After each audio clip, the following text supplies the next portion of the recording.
Suami angku yang dulu menceraikanku karena aku miskin, kini menjadi office boy di kantorku.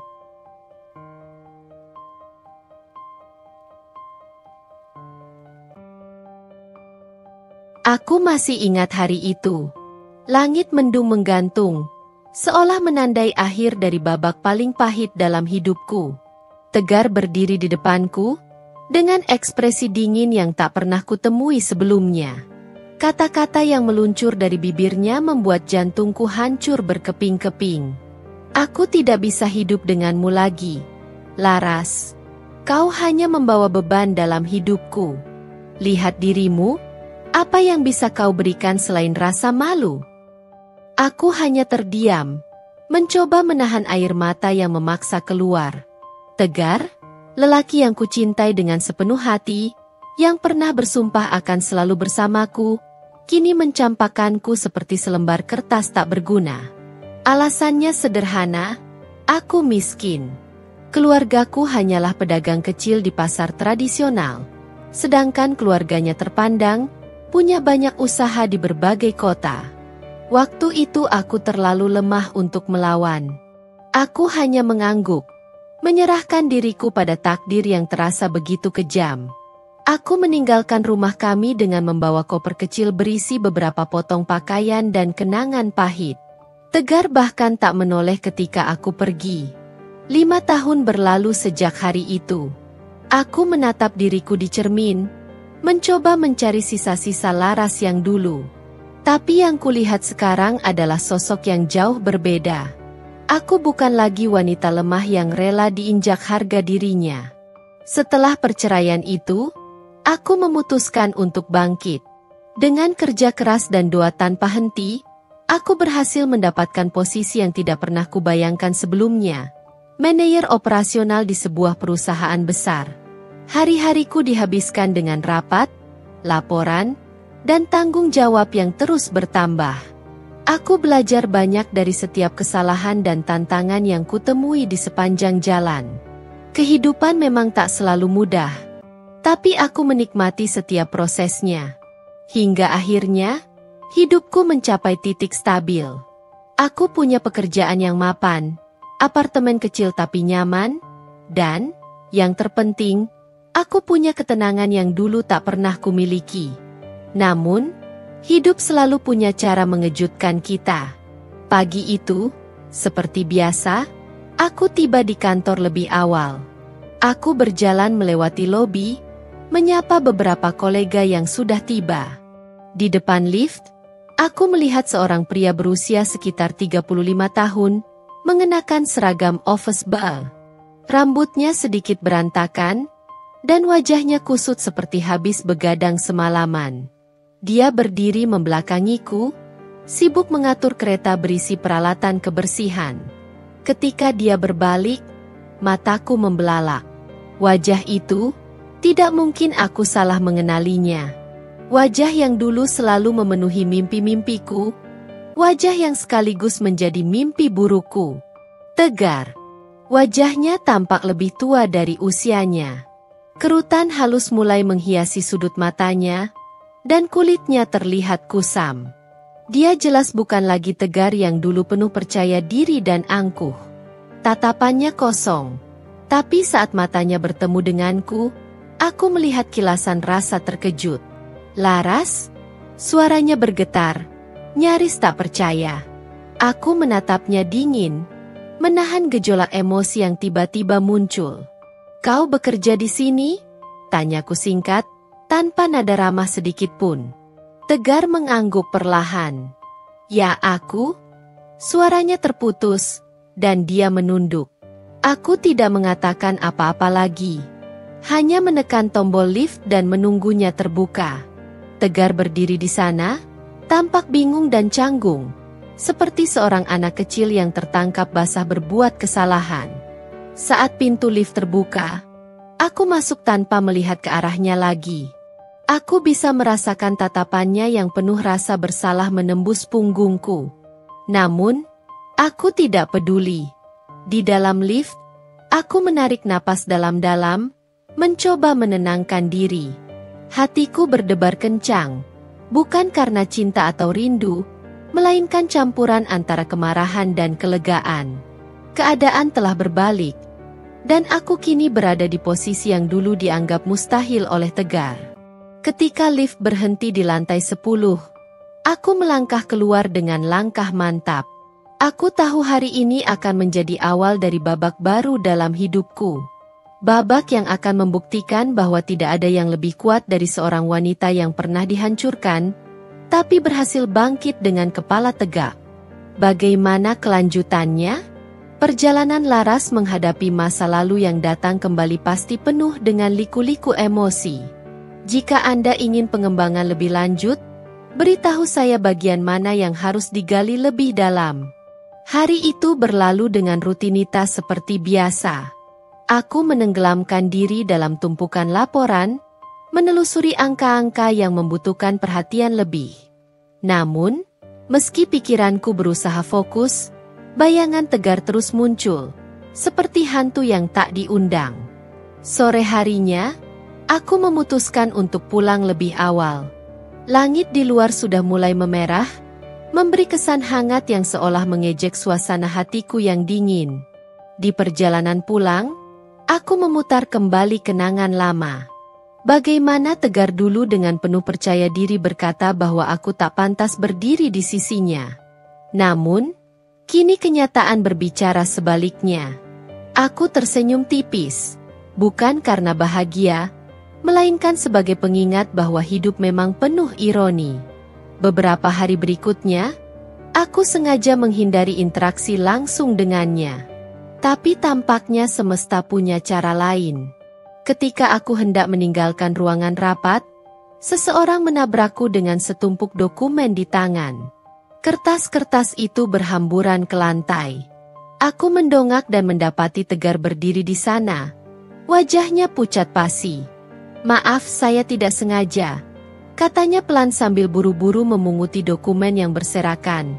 Aku tak berkata apa-apa, hanya memandangnya dengan tatapan datar.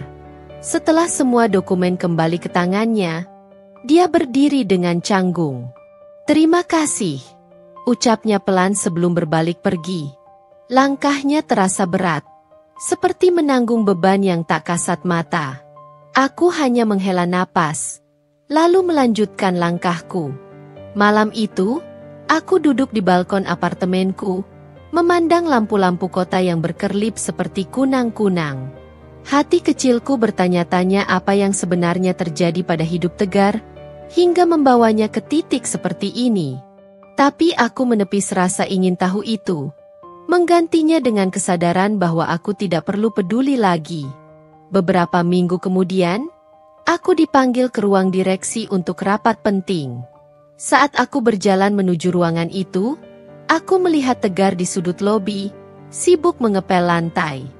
Dia tampak kurus, dengan wajah yang semakin tirus. Namun, ada sesuatu dalam sorot matanya yang membuatku berhenti sejenak. Tanpa sadar, aku teringat pada masa-masa awal pernikahan kami. Saat itu, dia adalah lelaki yang penuh ambisi, dengan mimpi besar yang selalu diceritakannya padaku setiap malam. Tapi semua itu berubah ketika keluarganya mulai menekan. Mereka tak pernah menyetujui pernikahan kami. Aku hanyalah gadis sederhana, tanpa latar belakang keluarga yang mentereng. Meski awalnya Tegar membelaku, lambat laun dia menyerah pada tekanan itu. Kenangan itu membuat dadaku terasa sesak. Namun, aku segera menguatkan diri dan melanjutkan langkahku. Aku tidak ingin kembali terjebak dalam bayang-bayang masa lalu. Setelah rapat usai, aku kembali ke mejaku dengan kepala penuh pikiran. Tapi tiba-tiba, ada ketukan pelan di pintu ruangan. Aku mengangkat wajah dan melihat Tegar berdiri di ambang pintu, ragu-ragu untuk masuk. "Ada apa?" tanyaku dingin. Dia menggaruk tengkuknya, tampak bingung mencari kata-kata. "Bolehkah saya bicara sebentar?" Aku mengisyaratkan agar dia masuk, meski sebenarnya aku tak terlalu tertarik dengan apa yang hendak dia katakan. Dia duduk di kursi di depanku, menundukkan kepala seperti seorang anak yang merasa bersalah. Laras.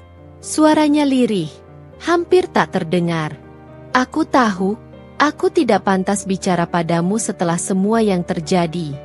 Tapi aku ingin meminta maaf. Aku tidak langsung menjawab, membiarkan keheningan menggantung di antara kami. Dulu, aku terlalu bodoh dan sombong. Lanjutnya.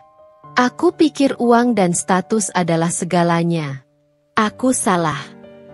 Aku menatapnya tanpa ekspresi. Kau pikir permintaan maaf bisa menghapus semua luka yang kau tinggalkan? Dia menggeleng pelan, matanya mulai basah. Tidak, aku tahu itu. Tapi aku hanya ingin kau tahu aku menyesal. Kata-katanya membuat dadaku terasa sesak. Tapi aku tidak ingin terlihat lemah di depannya. Penyesalanmu tidak mengubah apapun, jawabku tegas. Aku sudah menjalani hidupku tanpamu, dan aku baik-baik saja. Dia mengangguk lemah, seolah menerima kenyataan itu. Aku hanya ingin kau bahagia, katanya sebelum berdiri dan berjalan keluar dari ruangan. Ketika pintu tertutup, aku menghela napas panjang. Hatiku bergemuruh, penuh dengan emosi yang tak menentu. Tapi aku tahu, ini baru awal dari perjalanan yang lebih panjang. Aku harus tetap kuat, apapun yang terjadi. Hari-hari setelah pertemuan itu menjadi penuh dengan keheningan yang menyesakan. Aku tak bisa mengabaikan kenyataan bahwa Tegar, lelaki yang dulu meninggalkanku tanpa ragu, kini hadir di sekitarku dalam posisi yang jauh berbeda.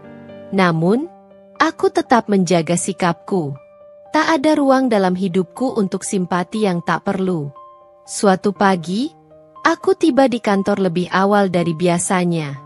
Lobi masih sepi, hanya ada beberapa petugas kebersihan yang sibuk dengan tugas mereka. Aku menyadari Tegar berdiri di sudut ruangan, membersihkan kaca dengan gerakan lambat. Aku sempat terpikir untuk melintas tanpa berkata apa-apa. Tapi entah kenapa langkahku terhenti. Kau mulai kerja sejak pagi sekali, ucapku tanpa basa-basi. Tegar terkejut mendengar suaraku. Dia menoleh, matanya sejenak menatapku sebelum segera menunduk lagi. Aku harus menyelesaikan semua ini sebelum jam kerja dimulai, jawabnya pelan. Aku mengangguk tanpa melanjutkan percakapan. Namun, sesuatu dalam suaranya menarik perhatianku. Ada beban berat yang tersirat dalam nada itu, sesuatu yang membuatku bertanya-tanya, meski aku mencoba mengabaikannya. Hari itu berlalu seperti biasa, hingga akhirnya waktu makan siang tiba. Aku memilih makan di kantin perusahaan, tempat yang jarang aku kunjungi. Duduk di sudut, aku menikmati makananku sambil memeriksa email di ponsel. Tak lama kemudian, aku melihat Tegar masuk ke kantin, membawa nampan sederhana dengan menu makan siang standar. Dia duduk di meja paling pojok, sendiri.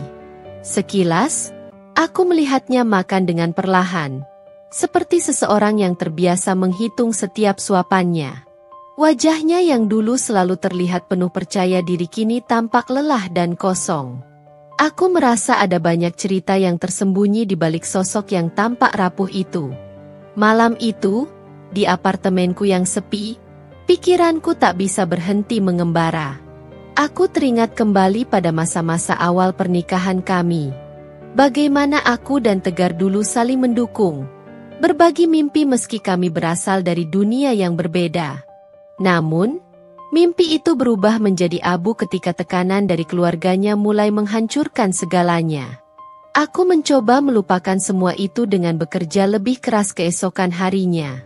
Namun, semakin aku berusaha, semakin sulit untuk mengabaikan kehadiran Tegar yang terus menghantui. Setiap kali aku melihatnya di kantor, ada dorongan aneh untuk mengetahui apa yang sebenarnya terjadi dalam hidupnya. Aku ingin tahu apa yang membuatnya jatuh sejauh ini, tapi egoku menahanku. Namun, semesta tampaknya terus mempertemukan kami. Satu sore, hujan deras mengguyur kota saat aku hendak pulang. Aku menunggu di lobi, berharap hujan mereda. Tak lama kemudian, Tegar muncul, membawa payung kecil. Dia tampak ragu-ragu sebelum akhirnya berjalan mendekat. "Kau belum pulang?" tanyanya dengan nada yang canggung. Aku menggeleng, menunggu hujan reda. Dia mengangguk, lalu berdiri di sampingku tanpa berkata apa-apa. Keheningan di antara kami terasa berat, tapi aku tak berniat memecahkannya. Namun, ketika aku melihat tangannya yang memegang payung, aku melihat luka kecil di sela-sela jarinya. Aku hampir bertanya, tapi aku menahan diri. "Aku bisa mengantarmu ke tempat parkir," katanya akhirnya. Suaranya pelan namun tegas. Aku ragu sejenak, tapi akhirnya mengangguk. Dengan payung yang tak cukup besar untuk melindungi kami berdua, kami berjalan cepat menuju tempat parkir. Hujan masih deras, dan dalam perjalanan, bahu kami beberapa kali bersentuhan. "Terima kasih," ucapku ketika kami sampai di mobilku. Dia hanya mengangguk, lalu berbalik tanpa berkata apa-apa. Aku masuk ke dalam mobil, menatap punggungnya yang perlahan menjauh di bawah hujan. Ada rasa aneh yang sulit kujelaskan. Aku menghela napas panjang, mencoba menghapus bayangannya dari pikiranku, tapi rasanya semakin sulit. Seminggu kemudian, aku mendapatkan proyek besar yang membutuhkan banyak perhatian. Hari-hariku dipenuhi rapat dan presentasi, membuatku lupa sejenak pada Tegar. Namun, setiap kali aku melewati lobi atau lorong kantor, mataku tak bisa menahan diri untuk mencarinya. Suatu siang, aku melihatnya sedang membantu seorang rekan yang kesulitan membawa dokumen. Cara dia bekerja begitu berbeda dari Tegar yang dulu. Tak ada lagi kesombongan atau sikap angkuh. Dia tampak tenang, bahkan tulus, dalam setiap gerakannya. Aku mulai merasa bingung dengan perasaanku sendiri. Sebagian diriku ingin membenci dan mengabaikannya, tapi sebagian lagi ingin tahu apa yang telah mengubahnya. Aku menyadari bahwa, meski aku telah melangkah jauh dari masa lalu, ada bagian kecil dalam diriku yang belum sepenuhnya berdamai. Sore itu, aku kembali pulang dalam keadaan lelah. Tapi kali ini, aku tak bisa menahan diri. Aku membuka laptop, mencari tahu tentang Tegar di media sosial dan berita lokal. Aku menemukan sedikit informasi tentang keluarganya. Bisnis yang dulu mereka banggakan ternyata mengalami kerugian besar beberapa tahun lalu. Tak ada kabar tentang Tegar secara langsung, tapi aku bisa menyimpulkan bahwa kehidupannya berubah drastis setelah itu. Malam itu, aku tak bisa tidur. Bayangan masa lalu dan kenyataan saat ini terus bergulir di benakku. Ada rasa puas karena melihat dia yang dulu begitu sombong kini berada di posisi rendah. Tapi di sisi lain, ada rasa iba yang tak bisa kuabaikan. Aku tahu ini belum selesai. Ada banyak hal yang belum terjawab, dan aku harus menemukan cara untuk menghadapi semua ini. Pagi berikutnya, aku tiba di kantor dengan segunung pekerjaan yang menanti. Namun, pikiranku tak sepenuhnya berada di tempat. Aku memutar ulang percakapan singkat dengan Tegar beberapa waktu lalu. Ada sesuatu yang tidak biasa dari caranya berbicara. Nada penuh penyesalan yang membuat hatiku sedikit bergemuruh. Hari itu, aku memutuskan untuk lebih fokus pada pekerjaanku. Namun, menjelang siang, aku dikejutkan oleh kabar tak terduga. Salah seorang karyawan bagian kebersihan mengalami kecelakaan kecil di pantry, dan aku diminta turun untuk memeriksa situasinya karena itu termasuk area tanggung jawabku. Ketika tiba di sana, aku melihat Tegar duduk di kursi, meringis sambil memegang pergelangan tangannya yang memar. Beberapa rekannya berkumpul di sekelilingnya, mencoba membantu semampu mereka. "Apa yang terjadi?" tanyaku tegas, berjalan mendekat. Seorang petugas menjelaskan bahwa Tegar terpeleset saat membersihkan lantai. Aku menghela napas dan berlutut di sampingnya, memeriksa pergelangan tangannya dengan hati-hati. "Ini harus diperiksa ke klinik," kataku dingin. "Kau bisa berjalan sendiri." Tegar mengangguk pelan, Namun aku bisa melihat wajahnya menahan sakit. Aku meminta salah satu petugas lain untuk membawanya ke klinik perusahaan. Setelah semuanya terkendali, aku kembali ke ruanganku, mencoba membuang kejadian tadi dari pikiranku. Namun, bayangan Tegar yang meringis kesakitan terus menghantuiku. Sore harinya, aku melihat Tegar lagi di lobi. Dia sudah kembali bekerja meski tangannya terbalut perban. Aku berjalan mendekatinya tanpa sadar, ingin memastikan keadaannya. "Kau seharusnya istirahat," kataku dingin. Dia tersentak, tampak terkejut melihatku. "Aku baik-baik saja. Hanya memar sedikit," jawabnya sambil tersenyum kecil. Senyuman itu membuatku terdiam. Aku teringat senyuman yang sama bertahun-tahun lalu, ketika dia berusaha meyakinkanku bahwa semuanya akan baik-baik saja. Tapi kali ini, senyum itu tampak dipaksakan, seperti menutupi sesuatu yang lebih dalam. "Kau tidak perlu memaksakan diri," kataku akhirnya, dengan nada yang lebih lembut. Dia mengangguk tanpa berkata apa-apa. Aku melangkah pergi, tapi rasa penasaran yang terus membuncah di dadaku membuat langkahku terasa berat. Aku tahu ada sesuatu yang dia sembunyikan, dan entah kenapa aku merasa ingin tahu apa itu. Beberapa hari kemudian, saat aku sedang bekerja lembur, aku melihat Tegar lagi. Dia tampak sedang membersihkan lorong kantor yang sepi. Aku mendekatinya, merasa bahwa ini mungkin saat yang tepat untuk berbicara. "Tegar," panggilku. Dia berhenti dan menoleh, tampak sedikit gugup. "Iya." Aku menyilangkan tangan di depan dada, mencoba menjaga jarak emosional. "Kenapa kau di sini? Maksudku, kenapa kau bekerja sebagai office boy?" Dia terdiam sejenak, seperti mempertimbangkan bagaimana menjawab pertanyaanku. Akhirnya, dia menghela napas panjang. "Hidupku berubah, Laras. Keluargaku bangkrut. Semua bisnis ayahku hancur, dan aku tidak punya apa-apa lagi." Aku menatapnya, mencari tanda-tanda kebohongan di wajahnya, tapi yang kulihat hanyalah kejujuran dan kepedihan. Aku mencoba bertahan, melakukan apa saja untuk hidup. Aku sadar, dulu aku terlalu sombong. Aku meninggalkanmu karena tekanan keluarga dan ambisiku sendiri. Tapi pada akhirnya, aku kehilangan segalanya. Lanjutnya dengan suara lirih. Dadaku terasa sesak mendengar pengakuannya. Aku ingin marah, ingin mengingatkan dia betapa dalam luka yang dia tinggalkan, tapi kata-kata itu tertahan di tenggorokanku. "Kau tahu, Laras," katanya lagi, suaranya bergetar. "Aku sering bertanya-tanya, bagaimana hidupku jika aku tidak menceraikanmu? Mungkin aku tidak akan kehilangan segalanya. Tapi sekarang, aku hanya bisa menyesal." Aku terdiam, mencoba mencerna setiap kata yang dia ucapkan. Ada rasa iba yang mulai merayap, tapi aku tak ingin menunjukkannya. "Aku tidak butuh penyesalanmu, Tegar," jawabku akhirnya. "Aku hanya butuh kau menjauh dari hidupku. Aku sudah melangkah maju, dan aku tidak ingin kembali ke masa lalu." Tegar menunduk, tampak menerima setiap kata yang kuucapkan.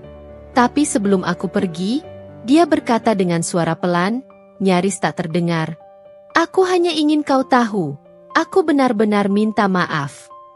Kata-kata itu terngiang di telingaku sepanjang malam. Aku berusaha meyakinkan diriku bahwa aku telah membuat keputusan yang tepat. Tapi ada bagian kecil dalam diriku yang merasa bahwa cerita ini belum selesai. Sesuatu yang lebih besar sedang menunggu untuk terungkap. Malam itu, aku terjaga lebih lama dari biasanya. Hujan di luar jendela terdengar seperti nyanyian yang melankolis, mengiringi pikiranku yang terus berkelana ke masa lalu. Tegar, dengan segala kesombongannya dulu, kini telah berubah menjadi bayangan dari dirinya yang kukenal. Aku mencoba mengabaikan semua itu, tapi bayangan wajahnya yang penuh penyesalan terus membayang di pikiranku. Pagi berikutnya, aku memulai hari dengan kepala yang terasa berat. Namun, kesibukan di kantor cukup membantu mengalihkan perhatianku. Aku memimpin rapat penting dengan klien besar, mencoba menenggelamkan diri dalam pekerjaan. Tapi setelah semuanya selesai, aku kembali merasakan kehampaan yang sama. Menjelang siang, aku memutuskan untuk mengunjungi taman kecil di dekat kantor. Tempat itu biasanya sepi. Hanya beberapa orang yang duduk di bangku-bangku atau berjalan-jalan santai.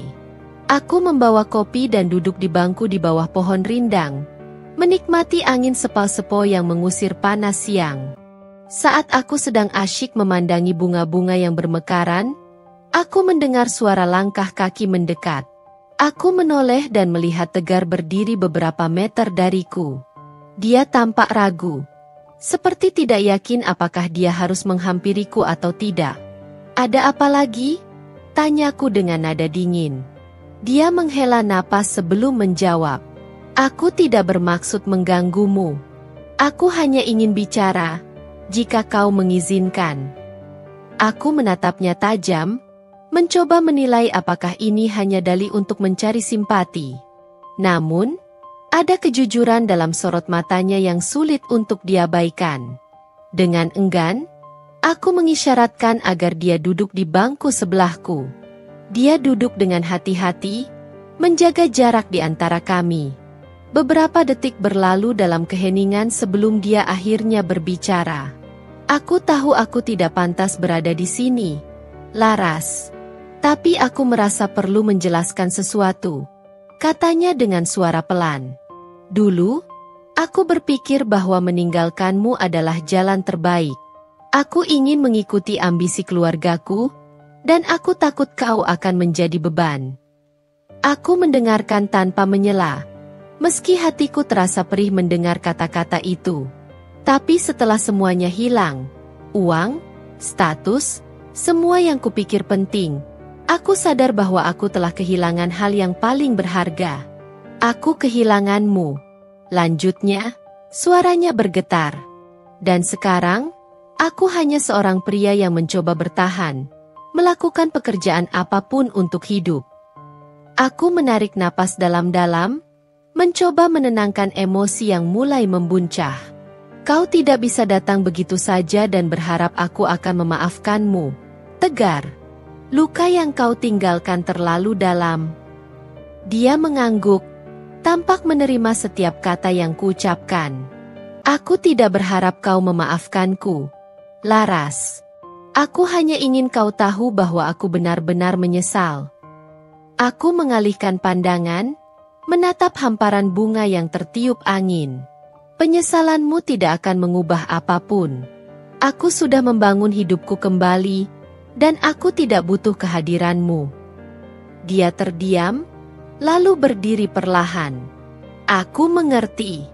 Terima kasih telah mendengarkanku, meskipun hanya untuk sesaat." Tegar berjalan menjauh, meninggalkanku dengan perasaan campur aduk. Aku merasa lega karena telah menyampaikan isi hatiku. Namun ada rasa kosong yang tak bisa kuabaikan. Hari-hari berikutnya, aku mencoba menjalani rutinitas seperti biasa. Namun, bayangan pertemuan di taman itu terus menghantui. Aku merasa seolah ada sesuatu yang belum selesai, sesuatu yang belum terungkap. Aku mencoba meyakinkan diriku bahwa semua itu tidak penting. Tapi semakin aku berusaha mengabaikannya, semakin besar dorongan untuk mencari tahu lebih dalam. Suatu sore, aku memutuskan untuk berbicara dengan salah satu petugas kebersihan di kantor, seorang wanita parubaya yang sudah lama bekerja di sana. Aku bertanya tentang Tegar, mencoba mencari tahu lebih banyak tentang hidupnya setelah semua yang terjadi. "Dia orang yang baik, Bu Laras," kata wanita itu dengan suara lembut. "Meskipun hidupnya sulit, dia selalu membantu kami tanpa mengeluh. Kadang-kadang, dia bahkan berbagi makan siangnya dengan petugas lain yang tidak membawa bekal." Aku tertegun mendengar itu. Gambaran Tegar yang selama ini ada di kepalaku mulai tergeser oleh cerita-cerita kecil tentang kebaikannya yang tak pernah ku tahu. Dia jarang bicara tentang masa lalunya, lanjut wanita itu. Tapi saya bisa melihat ada beban besar di hatinya. Aku mengangguk pelan, berterima kasih atas informasi itu. Aku kembali ke ruanganku dengan pikiran yang semakin kacau. Tegar yang kukenal dulu begitu berbeda dari Tegar yang kini bekerja keras tanpa keluhan. Perubahan ini membuatku bertanya-tanya. Apakah dia benar-benar menyesal dan tulus ingin menebus kesalahannya? Malam itu, aku duduk di balkon apartemenku, memandangi bintang-bintang yang bersinar redup di langit. Aku merenungkan semua yang telah terjadi, mencoba mencari jawaban atas dilema yang terus menghantuiku. Aku sadar bahwa aku masih menyimpan luka dari masa lalu. Tapi aku juga tak bisa mengabaikan perubahan yang kulihat dalam diri Tegar. Aku tahu bahwa aku harus membuat keputusan. Entah membiarkan masa lalu tetap menjadi bayang-bayang, atau mencoba membuka pintu untuk memahami apa yang sebenarnya terjadi. Apapun pilihannya, aku harus siap menghadapi konsekuensinya. Keesokan harinya, aku tiba di kantor lebih awal dari biasanya. Pagi itu terasa berbeda. Seolah ada sesuatu yang menuntunku untuk mengambil langkah yang belum pernah kuambil sebelumnya. Aku memutuskan untuk memanggil Tegar ke ruanganku. Aku ingin mendengar langsung darinya, tanpa filter, tanpa gangguan. Ketika dia akhirnya muncul, wajahnya tampak tegang. Aku memintanya duduk, lalu menatapnya dalam diam beberapa saat. Dia tampak gelisah, memainkan jemarinya di atas pangkuan, tapi dia tidak berkata apa-apa.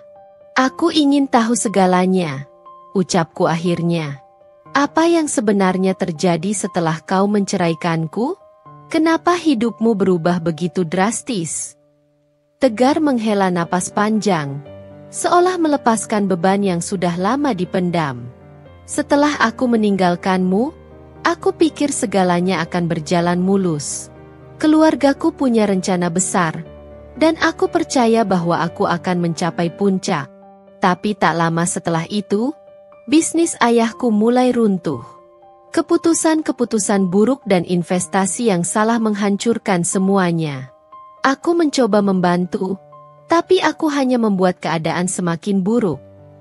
Dia berhenti sejenak, menatap keluar jendela seolah mencari kekuatan untuk melanjutkan. Kami kehilangan segalanya. Laras, rumah, mobil, bahkan nama baik keluarga. Aku terpaksa bekerja serabutan, melakukan apa saja untuk bertahan.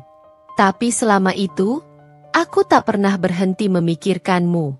Aku sadar, aku telah menyia-nyiakan orang yang paling tulus di hidupku. Aku mendengarkan dengan hati yang campur aduk.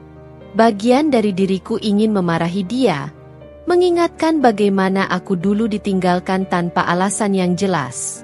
Tapi ada bagian lain yang merasa iba, melihat betapa jauhnya dia telah jatuh. Lalu kenapa kau memilih bekerja di sini, di kantor yang aku pimpin? Tanyaku, mencoba menahan nada suaraku agar tetap stabil. Dia menunduk. Awalnya, aku tidak tahu ini perusahaanmu. Aku hanya mencari pekerjaan apa saja yang bisa kumasuki. Ketika aku melihatmu di hari pertama, aku hampir pergi. Tapi aku sadar, mungkin ini kesempatan untuk menebus kesalahanku, meski hanya dengan cara yang sederhana.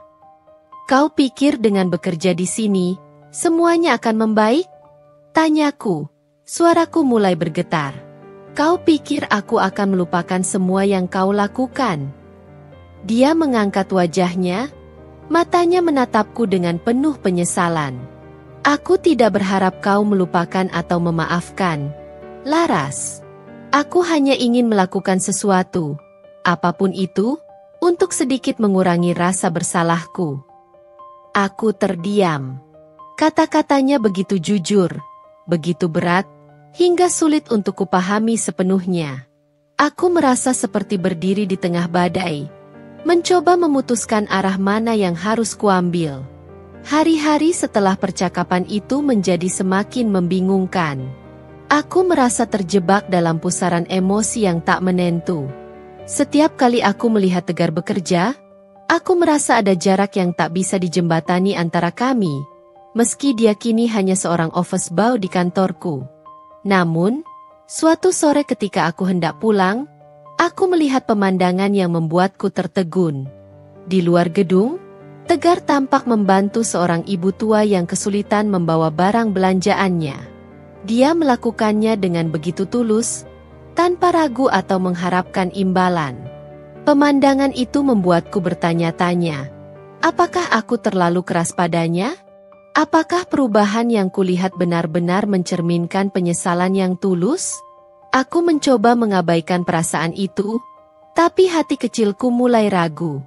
Seminggu kemudian, aku memutuskan untuk mengunjungi salah satu kafe kecil di dekat kantor setelah jam kerja. Aku ingin menghabiskan waktu sendiri, merenung tanpa gangguan. Tapi saat aku memasuki kafe itu, aku melihat Tegar duduk di salah satu sudut, ditemani secangkir kopi dan buku catatan. Aku hampir berbalik, tapi dia sudah melihatku. Dia tersenyum tipis dan memberi isyarat bahwa dia akan pergi. Tapi aku menghampirinya sebelum dia sempat berdiri. "Boleh aku duduk?"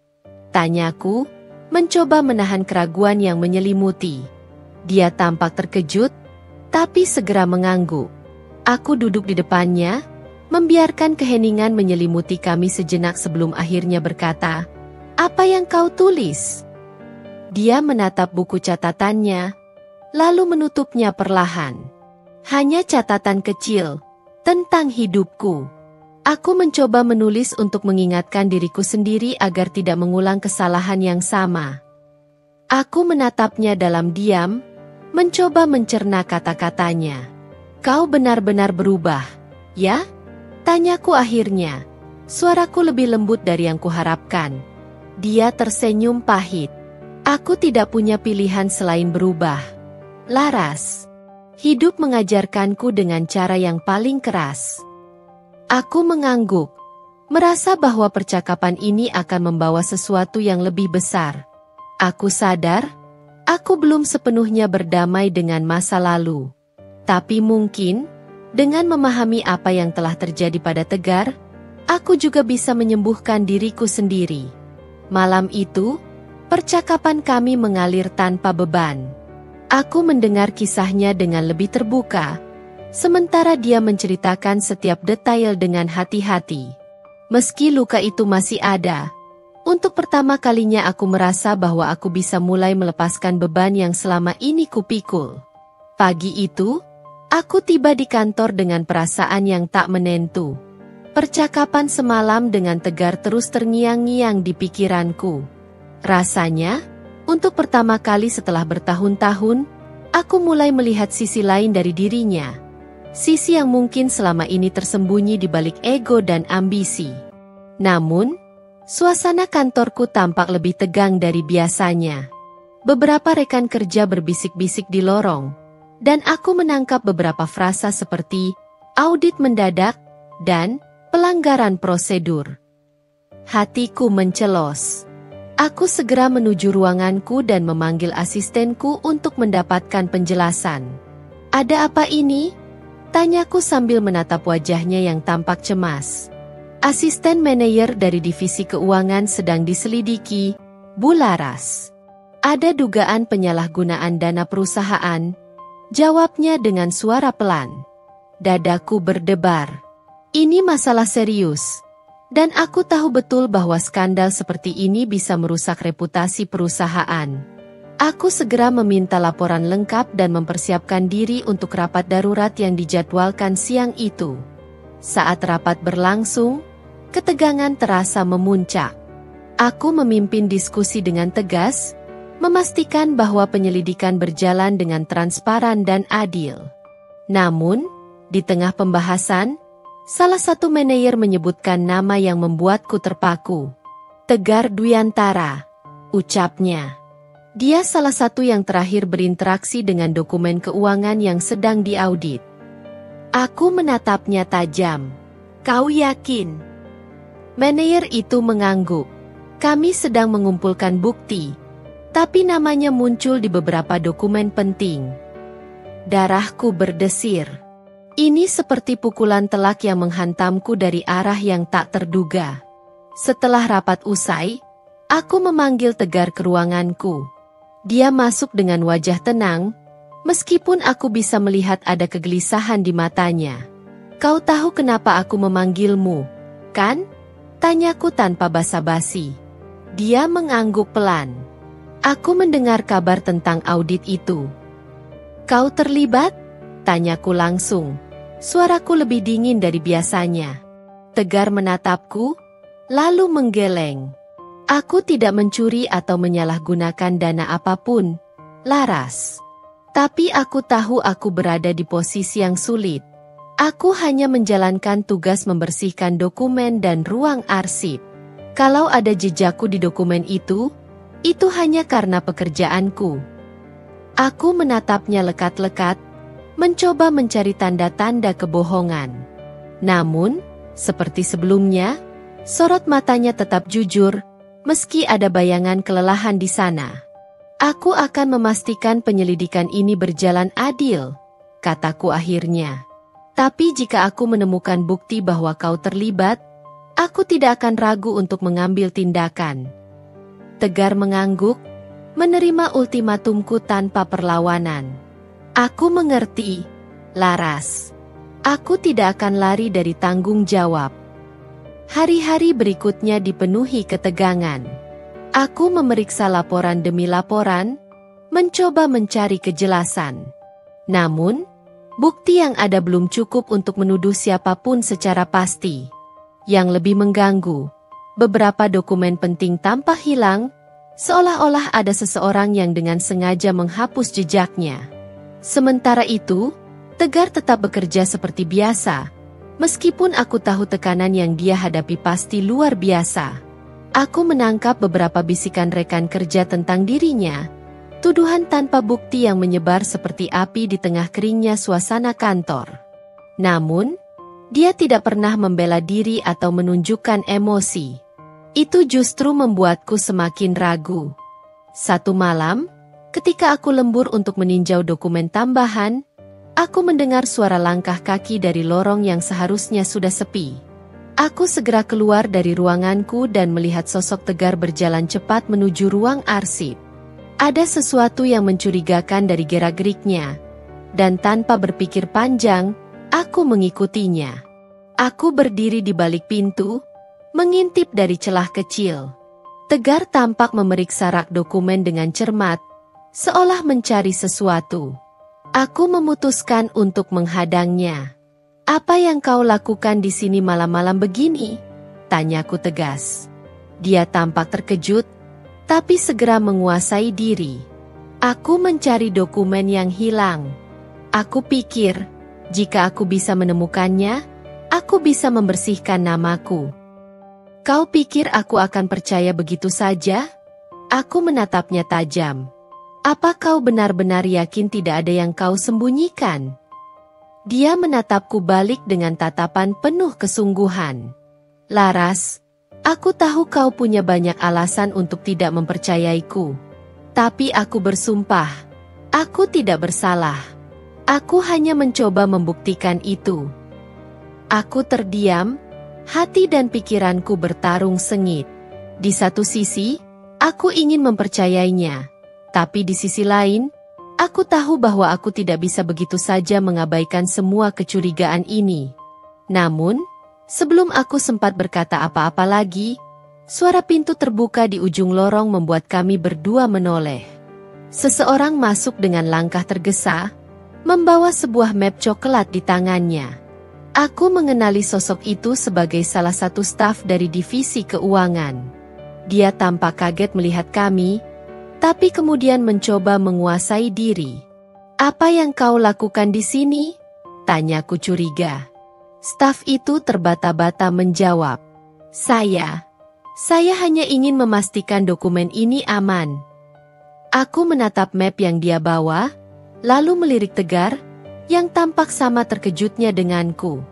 Ada sesuatu yang mencurigakan dari seluruh situasi ini, Dan aku tahu bahwa jawaban dari semua pertanyaan mungkin ada di map itu. Berikan padaku, kataku tegas, mengulurkan tangan. Staf itu ragu, tapi akhirnya menyerahkan map tersebut. Aku membukanya dan menemukan salinan dokumen yang selama ini hilang. Jantungku berdegup kencang. Semua potongan puzzle ini mulai menyatu, tapi aku tahu bahwa ini baru permulaan dari apa yang akan segera terungkap. Aku menatap dokumen-dokumen itu dengan seksama.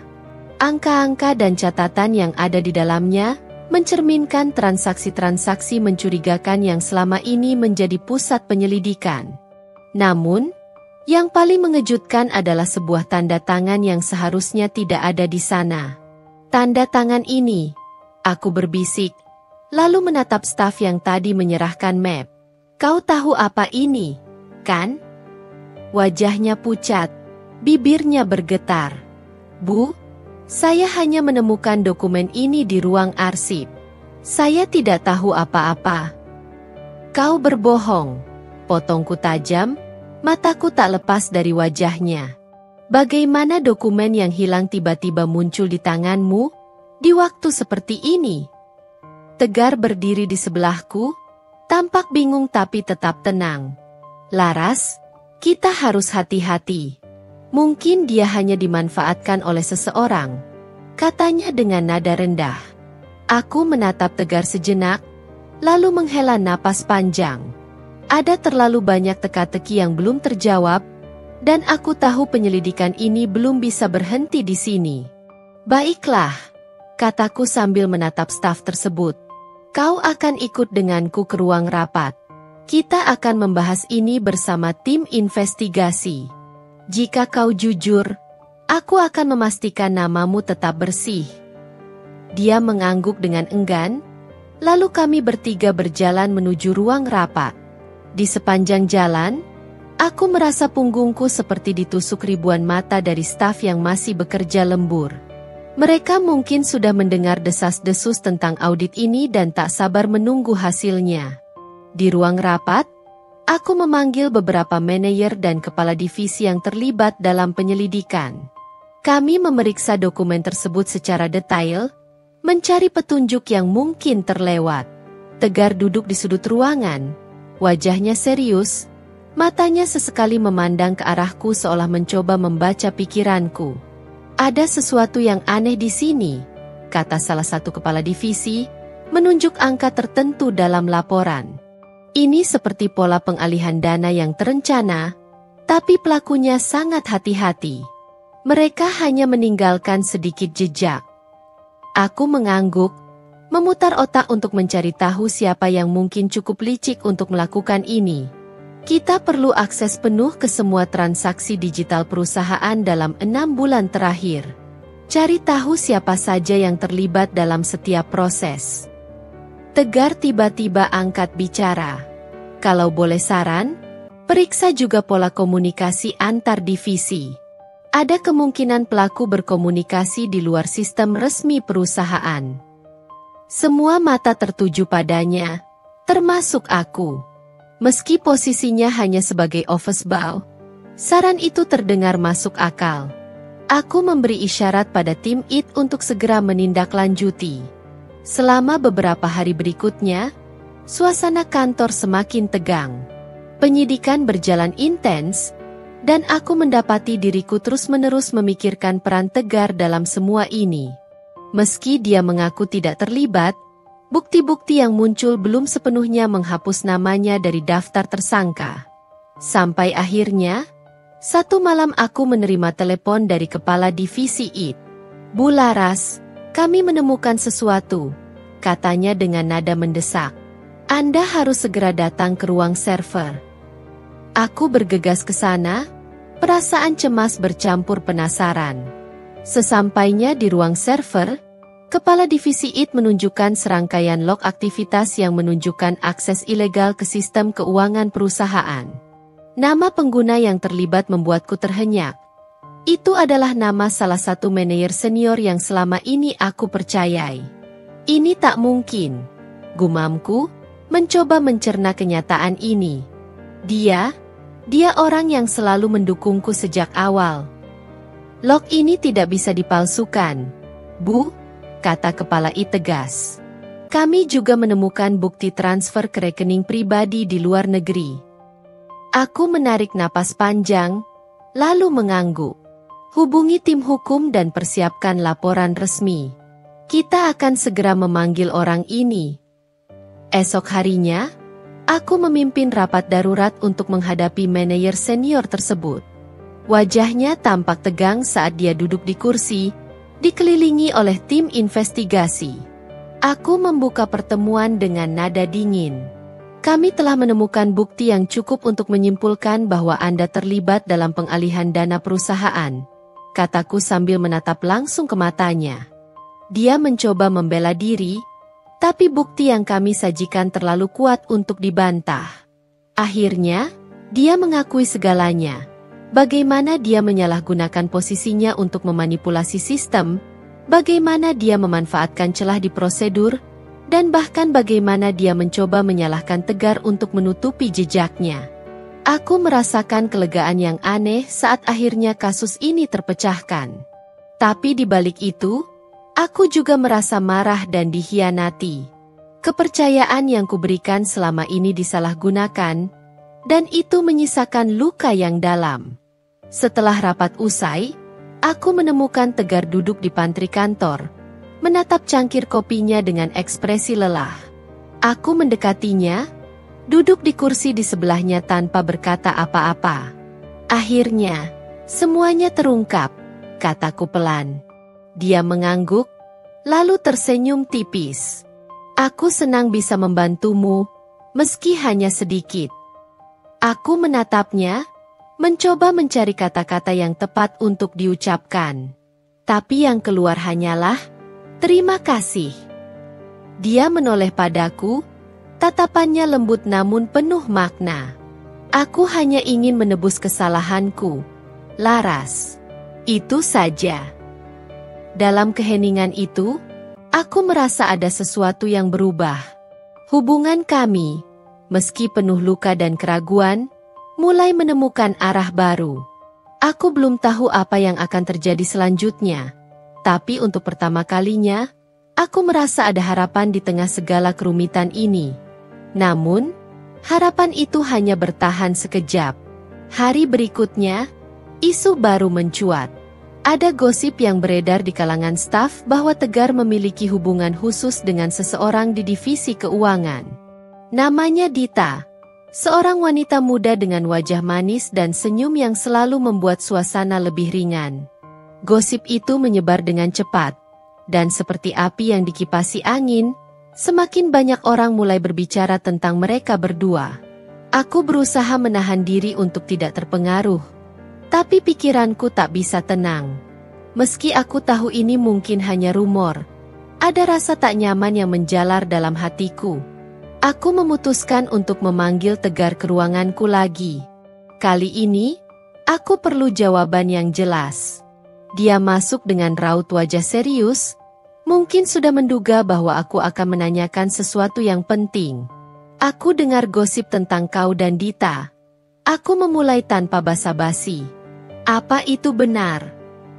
Tegar terdiam sejenak, lalu menghela napas panjang.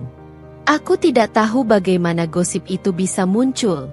Laras, aku dan Dita hanya berbicara beberapa kali soal pekerjaan, tidak lebih. Tapi gosip ini menyebar cepat. Tegar, kataku, suaraku sedikit lebih tajam. Dan aku tidak bisa mengabaikannya. Apalagi setelah semua yang terjadi. Dia menatapku dengan tatapan yang sulit diartikan. Laras, aku tidak punya hubungan apa-apa dengan Dita. Aku hanya mencoba menjalankan tugasku di sini. Tapi kalau kau mulai meragukanku lagi, aku tidak tahu harus bagaimana. Aku terdiam, merasakan kemarahan dan kebingungan bercampur menjadi satu. Sebelum aku sempat berkata apa-apa lagi, pintu ruanganku diketuk. Dita berdiri di sana dengan ekspresi gugup. Maaf mengganggu, Bu Laras, katanya pelan. Saya mendengar ada pembicaraan tentang saya dan Tegar. Saya ingin meluruskan semuanya. Aku memberi isyarat padanya untuk masuk. Dita menunduk sejenak, lalu berbicara dengan nada tulus. Saya dan Pak Tegar tidak memiliki hubungan apapun di luar pekerjaan. Jika ada yang menyebarkan gosip ini, saya yakin itu hanya kesalahpahaman. Aku menatap Dita dengan saksama. Dia tampak jujur, tapi aku tetap merasa ada sesuatu yang belum terungkap sepenuhnya. Baik, Dita. Terima kasih sudah meluruskan. Tapi aku akan menyelidiki siapa yang memulai gosip ini. Setelah Dita pergi, aku kembali menatap Tegar. Aku percaya padamu, tapi aku tidak bisa membiarkan gosip ini merusak suasana kerja. Tegar mengangguk. Aku mengerti, dan aku akan membantu jika kau membutuhkan. Beberapa hari berlalu, dan aku fokus mencari tahu siapa yang memulai gosip tersebut. Hasilnya mengejutkan. Aku menemukan bahwa gosip itu berasal dari seseorang yang tak kusangka. Maria, staf senior yang sudah bekerja di perusahaan ini jauh sebelum aku menjadi direktur. Maria dikenal sebagai orang yang pendiam dan jarang terlibat dalam konflik. Namun, setelah penyelidikan lebih lanjut, aku menemukan bahwa dia memiliki dendam pribadi terhadap Dita. Rupanya, Dita pernah menggantikan Maria dalam sebuah proyek besar, dan Maria merasa dipermalukan di depan rekan-rekannya. Aku memanggil Maria ke ruanganku dan menyampaikan temuanku. Wajahnya memucat saat aku menunjukkan bukti-bukti yang mengarah padanya.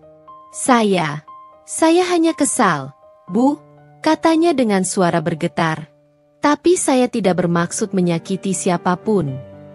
Kekesalan pribadi tidak bisa menjadi alasan untuk merusak reputasi orang lain, kataku tegas. Aku akan memberikan peringatan keras padamu, dan jika ini terulang lagi, kau akan menghadapi konsekuensi yang lebih serius. Maria hanya bisa mengangguk. Wajahnya penuh penyesalan. Setelah masalah itu selesai, aku berpikir semuanya akan kembali normal. Tapi aku salah. Suatu malam, ketika aku baru saja pulang dari kantor, aku mendapat telepon dari nomor tak dikenal. Suaranya serak dan berbisik. Kau pikir semua ini sudah selesai, Laras? Katanya. Kau tidak tahu apa-apa. Jantungku berdegup kencang. Siapa ini? Dia tertawa kecil, lalu memutuskan sambungan telepon.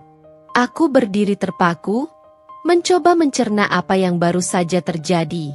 Ancaman ini terasa nyata, dan aku tahu bahwa ada sesuatu yang lebih besar sedang mengintai. Keesokan harinya, aku langsung meminta tim keamanan untuk melacak panggilan itu. Tapi hasilnya nihil. Nomor itu tidak terdaftar dan sulit dilacak. Aku merasa seperti berada dalam bayang-bayang, dikejar oleh sesuatu yang tak terlihat. Sementara itu, Tegar mulai menunjukkan perubahan. Dia lebih banyak diam dan tampak sering melamun. Aku tahu dia juga merasakan tekanan dari semua yang terjadi, tapi dia tidak pernah membicarakannya denganku. Aku ingin bertanya, ingin tahu apa yang dia pikirkan, tapi aku ragu untuk melangkah lebih jauh. Beberapa minggu berlalu, dan aku mulai merasa bahwa segala sesuatunya akan segera mencapai puncaknya. Suatu malam, aku menerima pesan singkat dari Tegar. Laras, aku perlu bicara. Ini penting.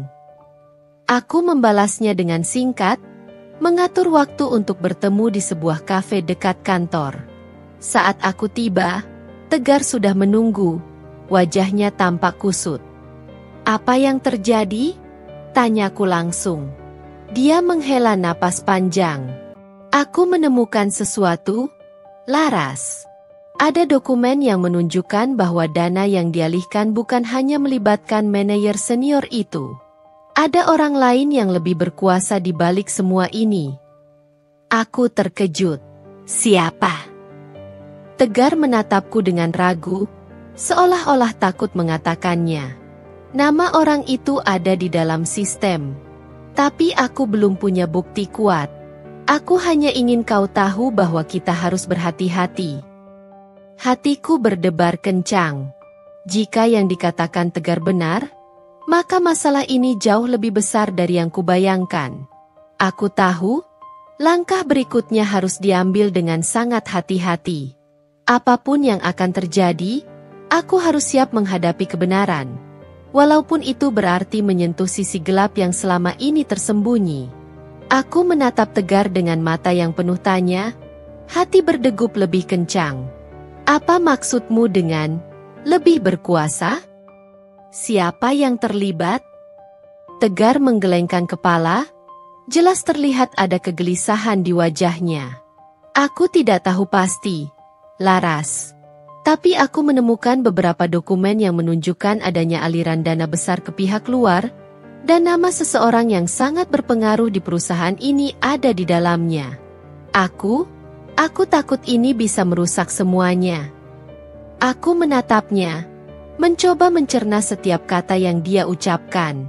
Jika benar ada pihak yang lebih berkuasa, berarti ini adalah permainan yang jauh lebih besar daripada sekadar manipulasi dana biasa. Ini bisa melibatkan orang-orang yang aku percayai, yang selama ini mungkin bekerja dengan niat yang berbeda. Dan aku merasa, di balik semua ini, ada sesuatu yang jauh lebih gelap yang sedang berkembang. Lalu, apa yang akan kita lakukan? Tanyaku dengan suara parau, berusaha mengendalikan ketegangan yang mulai menyelipkan rasa takut dalam diriku. Tegar terdiam sejenak. Dia menatap keluar jendela, seolah mencari kata-kata yang tepat untuk menjelaskan. Aku sudah mencoba mencari bukti lebih lanjut, tapi ini tidak mudah. Aku takut jika kita terlalu terburu-buru, kita justru akan memasuki perangkap mereka. Aku tahu apa yang dimaksud Tegar. Kami tidak bisa bertindak sembarangan. Dalam dunia perusahaan besar seperti ini, setiap langkah harus dipikirkan matang-matang. Satu kesalahan bisa menghancurkan karir dan bahkan hidup seseorang. Tetapi, di sisi lain, aku tidak bisa membiarkan korupsi dan kebohongan ini terus berlanjut. Kita harus mendapatkan bukti yang lebih kuat, Tegar, kataku dengan tekad. Kita tidak bisa diam saja. Tapi kita harus hati-hati. Jangan sampai kita menjadi bagian dari masalah ini. Tegar mengangguk, wajahnya serius. Aku akan mencari lebih banyak informasi. Tapi kita harus bersiap jika nanti ada yang mencoba menghentikan kita. Kami duduk dalam keheningan, masing-masing mencerna apa yang baru saja kami bicarakan. Ketegangan di udara begitu tebal, rasanya hampir bisa dipotong dengan pisau. Aku merasa seperti sedang berada di ujung jurang, dengan setiap keputusan yang kuambil bisa menjatuhkan aku ke dalamnya. Beberapa hari berlalu tanpa perkembangan berarti. Kami terus mencari informasi dengan hati-hati, melacak aliran dana yang mencurigakan, dan memeriksa setiap file yang bisa memberi petunjuk lebih jauh. Namun, semakin kami menggali, semakin banyak hambatan yang kami temui. Beberapa file tiba-tiba hilang, dan beberapa anggota tim kami mulai menunjukkan sikap yang berbeda, lebih tertutup, lebih waspada. Aku merasakan ketegangan yang semakin besar di kantor. Staf mulai berbicara di belakang, dan aku tahu mereka merasa cemas dengan penyelidikan yang sedang berlangsung. Namun, aku juga merasakan sesuatu yang lebih dalam. Ada seseorang yang berusaha menutupi semua ini, seseorang yang lebih dekat dari yang aku kira. Suatu pagi, saat aku baru saja tiba di kantor, aku mendapat telepon dari seseorang yang tidak kukenal. Laras, suara di ujung telepon terdengar sangat rendah dan terburu-buru. Kamu sedang di jalan yang salah. Jika kamu terus menggali, semuanya akan hancur. Aku membeku. Siapa ini? Tanyaku dengan suara bergetar. Jika kamu ingin menyelamatkan dirimu dan orang-orang yang kamu sayangi, berhenti mencari tahu tentang itu. Kamu tidak tahu siapa yang sedang bermain di balik layar. Suara itu kemudian menghilang begitu saja. Aku menatap telepon yang kutempelkan di telinga, Perasaan cemas mencengkeram hatiku. Apa ini ancaman nyata? Dan siapa yang begitu ingin menghentikan penyelidikanku? Aku mengumpulkan semua keberanianku dan langsung menemui Tegar di ruangannya. Tegar, aku baru saja menerima ancaman. Seseorang memberi peringatan agar aku berhenti mencari tahu tentang ini. Kataku dengan nada tegas, meskipun hatiku masih gemetar. Tegar terkejut. Matanya melebar. Ancaman? Itu serius? Laras, kita harus berhati-hati. Kalau mereka tahu bahwa kita sudah mendekati kebenaran, kita bisa berada dalam bahaya. Lalu apa yang harus kita lakukan? Tanyaku dengan nada frustrasi. Aku sudah merasa terlalu jauh untuk mundur sekarang. Tegar menatapku dengan serius. Kita harus bergerak lebih cepat. Kita perlu membongkar ini sebelum mereka bisa menghentikan kita. Tapi kita harus melakukannya dengan cara yang sangat hati-hati. Aku mengangguk. Aku tahu. Tapi aku tidak bisa berhenti sekarang. Tegar, aku sudah begitu dalam terlibat, dan aku tidak bisa membiarkan mereka menang. Kami menghabiskan waktu sepanjang hari merencanakan langkah-langkah berikutnya. Aku merasa semakin terperangkap dalam permainan ini. Seakan-akan ada kekuatan yang lebih besar yang mengawasi setiap langkah kami. Tapi aku tahu, jika kami mundur, kami hanya akan memberi mereka kemenangan. Beberapa minggu setelah ancaman itu, kami mulai mendapat bukti yang lebih konkret. Kami menemukan dokumen yang menunjukkan hubungan antara beberapa eksekutif di perusahaan dan sebuah perusahaan outsourcing yang memiliki hubungan gelap dengan beberapa pejabat pemerintah. Dana yang selama ini dialihkan ternyata digunakan untuk membayar suap dan memanipulasi keputusan-keputusan penting di perusahaan. Nama-nama yang terlibat mulai terungkap satu persatu. Salah satu nama yang muncul mengejutkanku, orang yang selama ini aku percayai. Seseorang yang bahkan lebih berkuasa dari manajer senior yang pertama kali kami ungkap. Dia adalah kepala divisi yang selama ini selalu membantuku dalam berbagai hal. Aku merasa seperti ditampar, seolah-olah dunia yang kubangun runtuh dalam sekejap. Tegar juga terkejut saat aku memberitahunya. Tidak mungkin. Dia? Aku tidak pernah menyangka. Dia tampak sangat cemas. Tapi matanya juga dipenuhi rasa marah. Kita harus segera menghadapinya. Laras, ini sudah lebih besar dari yang kita kira. Aku mengangguk, tetapi hatiku terasa berat. Bagaimana bisa orang yang aku percayai begitu lama ternyata menjadi bagian dari jaringan ini? Ini adalah pengkhianatan yang jauh lebih dalam daripada yang aku bayangkan. Aku tahu, kami harus siap untuk menghadapi lebih banyak ancaman dan tantangan dalam beberapa hari ke depan. Tetapi aku sudah tidak bisa mundur lagi. Kebenaran harus terungkap, meski harus melewati berlapis-lapisnya kebohongan dan pengkhianatan yang ada di sekelilingku. Aku menghapus air mata yang mulai menggenang di mataku. Kenapa? Tegar? Kenapa dia? Suaraku bergetar, menahan gemuruh emosi yang kian tak tertahankan. Hatiku begitu hancur saat melihat bukti-bukti yang semakin jelas. Orang yang selama ini aku andalkan, yang bahkan aku anggap sebagai pelindung dalam perusahaan ini, ternyata adalah bagian dari masalah besar yang selama ini aku coba selesaikan. Tegar menundukkan kepala, wajahnya penuh keraguan. Aku juga tidak tahu, Laras. Sejujurnya, aku tidak menyangka dia bisa terlibat. Tapi kita tidak bisa menunda lagi. Ini sudah terlalu jauh. Kita harus menghadapi kenyataan, tidak peduli betapa menyakitkannya. Aku menatapnya, bingung antara keinginan untuk terus bertindak dan ketakutan akan apa yang mungkin akan terjadi jika kami terus melangkah. Namun, satu hal yang pasti, kami sudah terlalu dalam terlibat dalam permainan ini. Mundur berarti menyerah pada ketidakadilan. Kita harus berbicara langsung dengannya, kataku dengan suara serak, meski terasa seperti ada beban berat yang menekan dadaku. Kita tak bisa lagi bersembunyi di balik layar. Tegar mengangguk perlahan, namun aku bisa melihat kecemasan yang terpancar di matanya. Kami berdua tahu, berbicara dengan orang itu, orang yang aku anggap teman selama ini, bukanlah langkah yang aman. Tetapi kami tidak punya pilihan lain. Hari itu, kami sepakat untuk bertemu dengan kepala divisi yang terlibat dalam semua ini, Arman, di ruang kerjanya. Ketegangan terasa begitu tebal, seolah-olah ruangan itu dipenuhi oleh bayangan yang tak terlihat. Kami memasuki ruangan dengan langkah hati-hati, namun Arman sudah menunggu di sana, duduk dengan tenang di kursi kerjanya.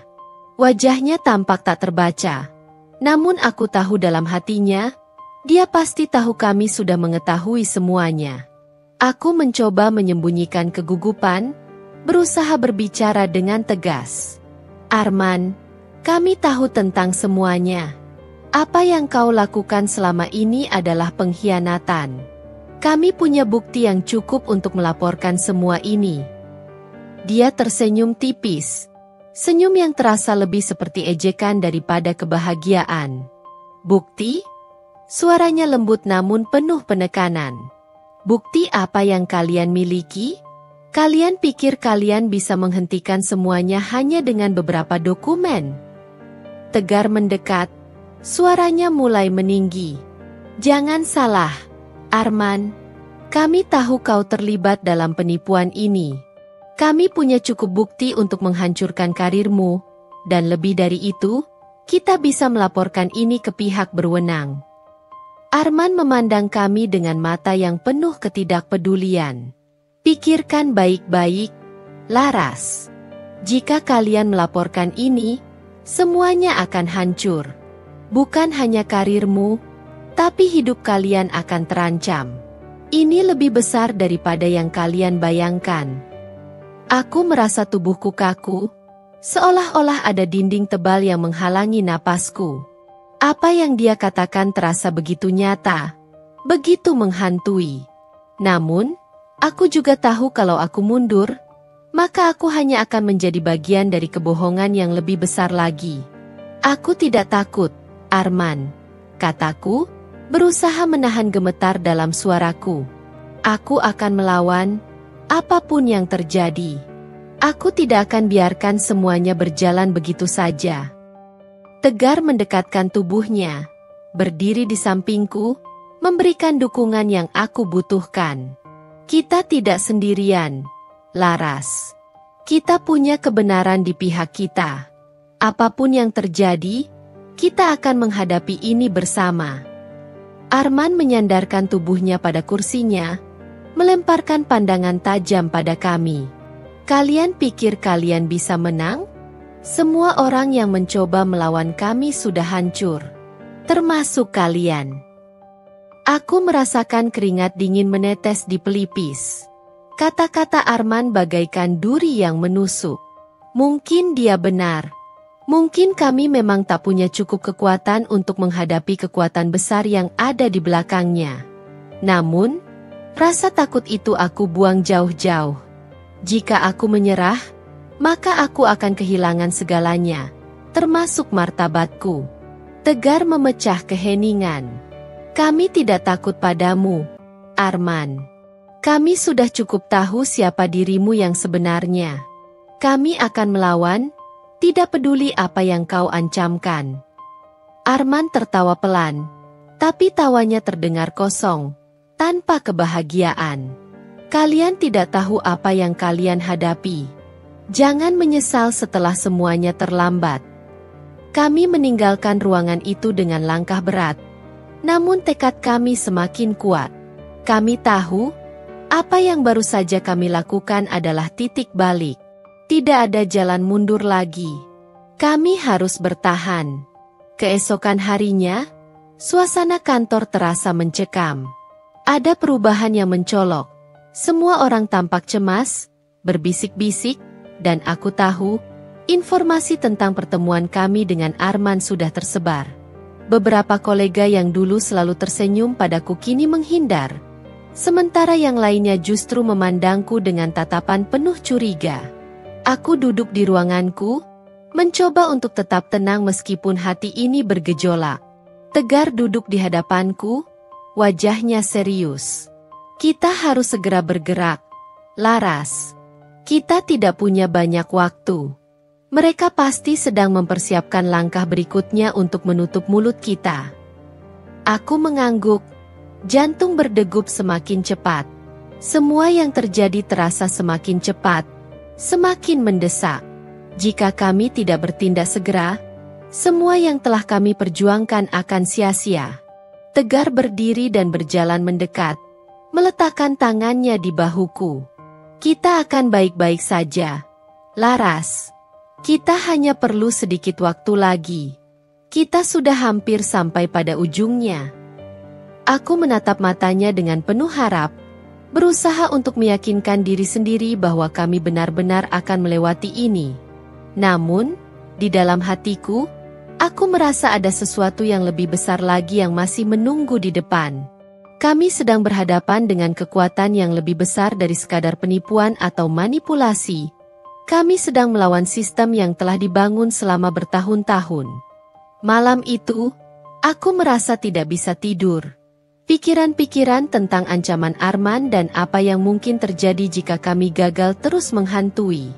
Aku tahu, setiap langkah yang kami ambil bisa membawa kami lebih dekat pada kebenaran, atau justru menghancurkan semuanya. Tegar dan aku sudah mengambil keputusan.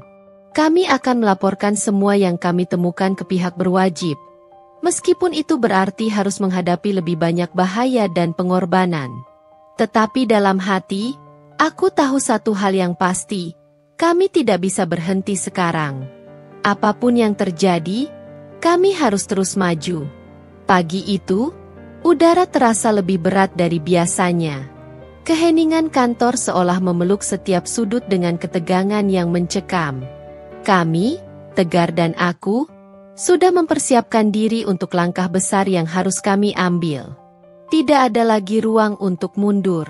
Semua bukti yang kami kumpulkan selama ini sudah diatur, siap untuk diserahkan ke pihak berwajib. Kami hanya menunggu momen yang tepat. Namun, saat aku membuka email pagi itu, aku melihat sesuatu yang membuat jantungku berhenti sejenak. Sebuah pesan singkat yang datang dari nomor yang tidak dikenal. Jika kalian melaporkan ini, kalian akan kehilangan lebih dari sekadar pekerjaan.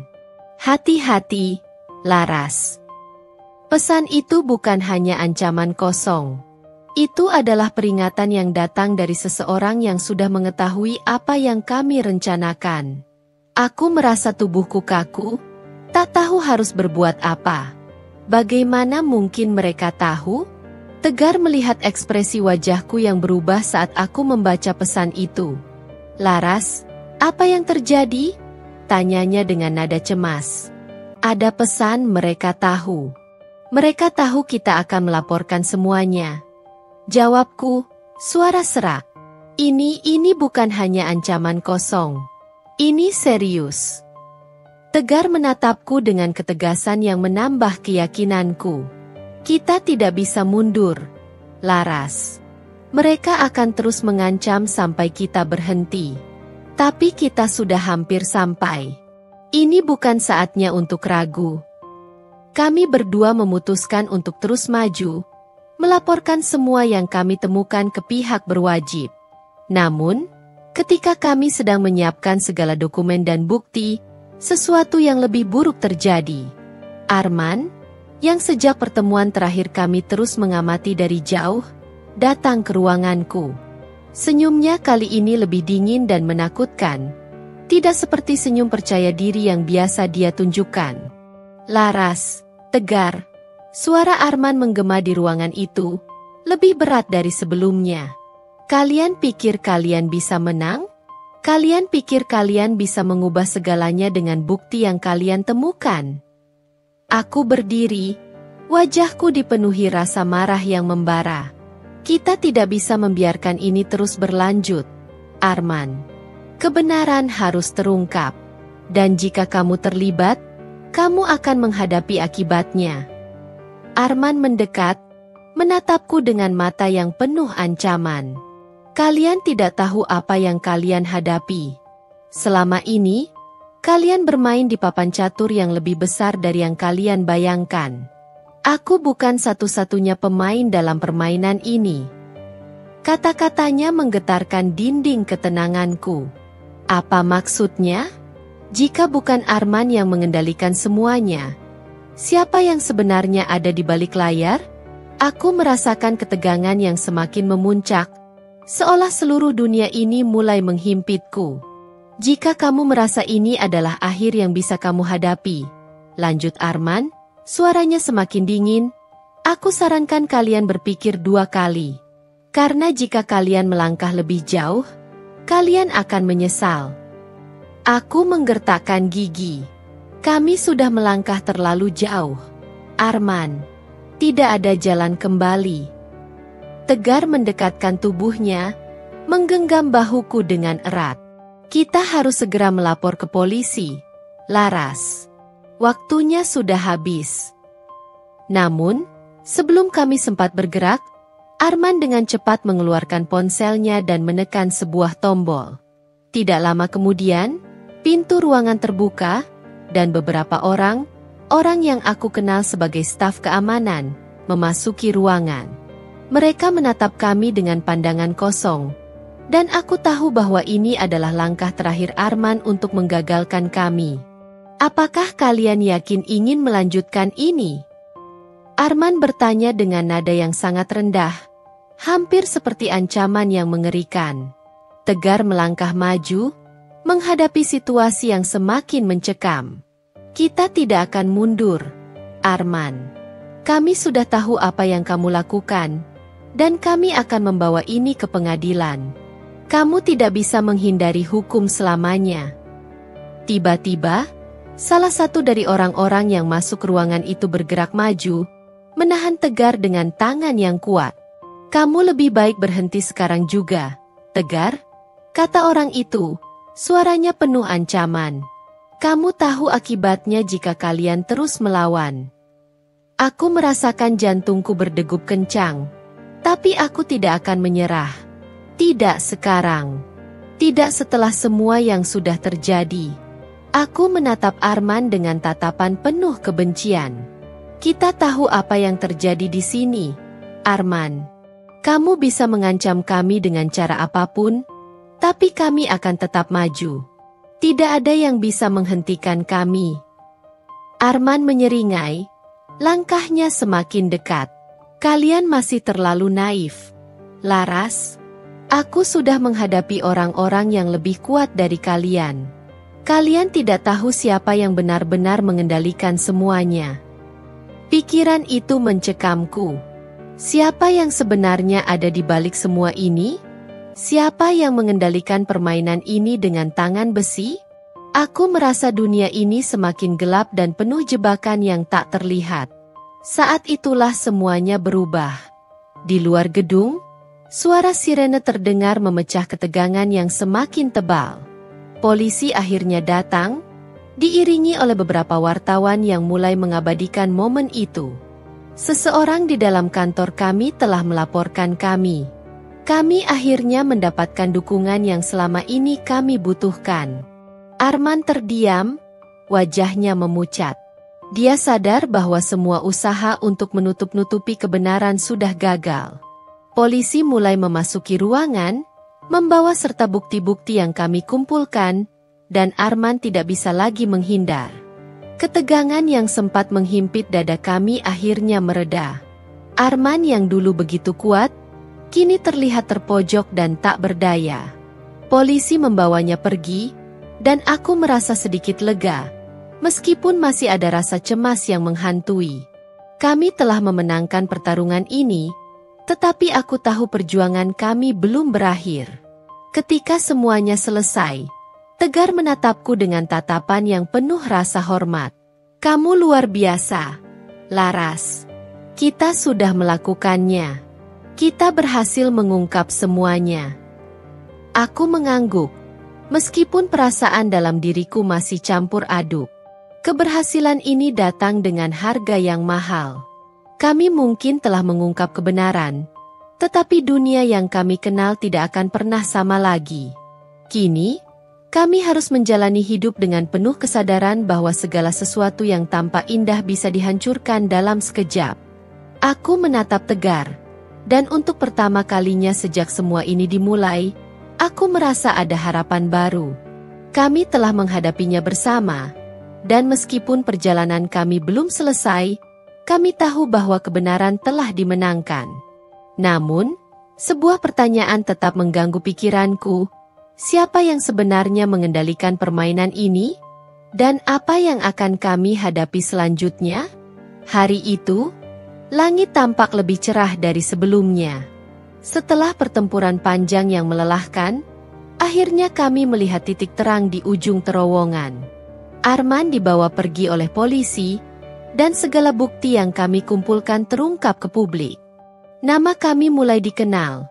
Dan meskipun banyak yang menganggap kami sebagai pahlawan, aku tahu perjalanan kami baru dimulai. Di luar gedung, wartawan mulai meliput cerita kami. Sorotan kamera mengarah ke kami. Namun di balik sorotan itu, aku hanya merasakan kelelahan yang mendalam.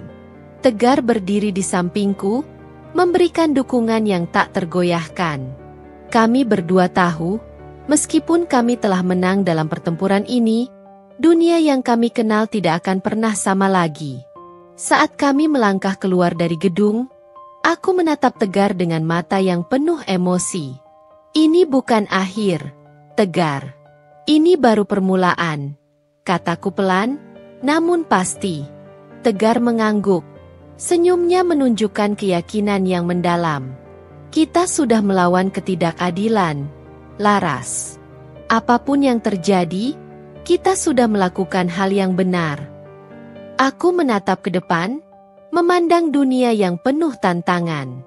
Semua yang kami hadapi telah mengubah kami, dan kami tahu, perjalanan hidup tidak selalu mudah.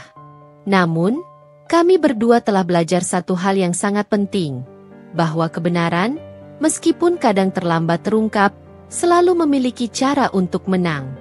Kami berdiri di sana, dikelilingi oleh para wartawan dan staf perusahaan yang mulai berdatangan, tetapi hatiku tetap tenang. Aku tidak merasa menang, hanya merasa bahwa aku telah menjalani perjuangan yang benar. Aku menyadari, hidup tidak hanya tentang mencapai tujuan, tetapi juga tentang bagaimana kita bertahan dan tetap teguh pada prinsip kita meskipun dunia berusaha menggoyahkan kita. Ketika malam datang, dan sorotan kamera mulai mereda, aku dan Tegar duduk bersama di sebuah kafe kecil di sudut kota. Kami tidak perlu banyak kata. Hanya secangkir kopi yang kami nikmati bersama, sebagai pengingat bahwa setelah semua kehebohan ini, kami masih memiliki satu sama lain. Kami masih memiliki harapan yang tidak bisa direnggut oleh siapapun. Laras, kata Tegar, suaranya penuh kebijaksanaan, kadang hidup memberikan ujian yang berat. Tapi aku yakin, setiap kesulitan yang kita hadapi akan membawa kita pada sesuatu yang lebih besar. Kita hanya perlu percaya pada diri kita sendiri dan pada orang-orang yang ada di sekitar kita. Aku mengangguk, menyadari bahwa perjalanan ini bukan hanya tentang mengungkap kebenaran atau melawan kejahatan. Ini adalah tentang menemukan diri kita yang sejati, dan bagaimana kita menghadapi setiap rintangan dengan kepala tegak. Jangan pernah takut untuk melawan ketidakadilan, Laras. Karena pada akhirnya, kebenaran akan selalu menemukan jalannya, lanjut Tegar. Aku tersenyum, merasakan kehangatan dari kata-kata itu. Semua yang kami hadapi, semua rasa sakit, keraguan, dan ketakutan, akhirnya membentuk diri kami menjadi lebih kuat. Kami mungkin telah kehilangan banyak hal, tapi kami juga mendapatkan sesuatu yang lebih berharga, kebebasan. Aku menatap langit malam yang penuh bintang, merasa damai meskipun dunia terus berputar. Kadang, hidup memberi kita pilihan yang sulit. Tapi selama kita berpegang pada kebenaran, kita tidak akan pernah salah. Tegar dan aku duduk diam, menikmati malam yang tenang. Kami tahu bahwa dunia ini penuh dengan ketidakpastian. Tetapi dengan keberanian dan keteguhan hati, kami bisa menghadapinya. Nasihat. Dalam hidup, kita sering dihadapkan pada pilihan sulit dan ujian yang tampaknya tidak ada habisnya. Namun, ingatlah selalu bahwa tidak ada yang lebih kuat daripada kebenaran. Ketika kita memilih untuk berpegang pada prinsip kita dan melawan ketidakadilan, meskipun itu berarti harus melawan dunia, kita akan menemukan kekuatan yang tak terduga dalam diri kita. Jangan takut untuk mengambil langkah yang benar, meskipun itu akan membuat kita terjatuh. Karena kadang, kita harus kehilangan segalanya untuk menemukan diri kita yang sebenarnya. Salam sapa penutup. Terima kasih telah mengikuti perjalanan laras dan tegar dalam menghadapi ketidakadilan dan perjuangan mereka yang penuh liku. Semoga cerita ini memberikan inspirasi bagi kita semua untuk tidak pernah menyerah pada apapun yang kita percaya benar, dan selalu berani melangkah menuju masa depan yang lebih baik. Semoga hari-hari ke depan membawa kedamaian dan kebahagiaan bagi kita semua. Sampai jumpa di cerita berikutnya. Salam hangat. Cerita Kehidupan Official. Jangan lupa subscribe. Terima kasih.